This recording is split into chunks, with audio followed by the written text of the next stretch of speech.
The horrific virginity tests of Old West. This is a continuation of the series of shorts on horrific history. If that sounds like something you'd be interested in, then please do subscribe so you don't miss any new episodes. And if you want to watch the previous episode, then click the link in the description below. In the Old West, women were killed for not being virgins. In today's episode, we will find out how exactly they performed these virginity tests.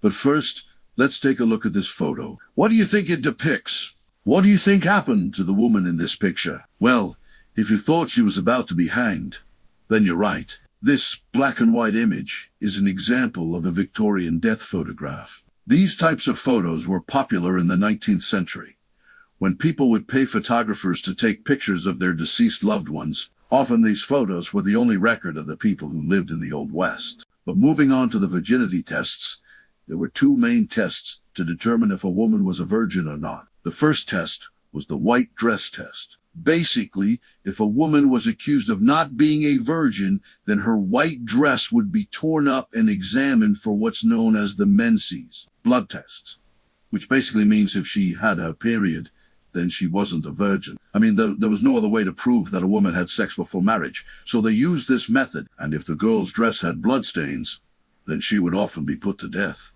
The second test was the two-hanky test. This test was a bit more discreet than the white dress test. In this test, the woman would be asked to pull her undergarments over her head, like a dress, and then she would be asked to raise her arms and bend her elbows.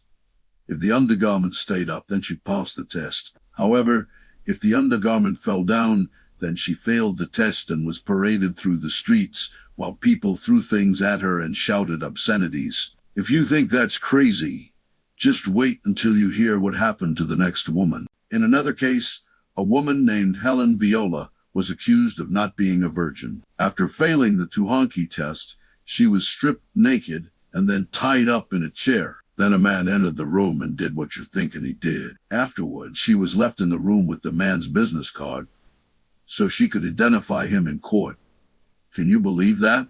These so-called tests were used to publicly humiliate women, and in some cases resulted in death. These horrifying incidents were all justified because of a man's desire to protect his property. That's all for this episode. If you want to see more, then please subscribe and click the link in the description to watch the next episode. Thank you for watching.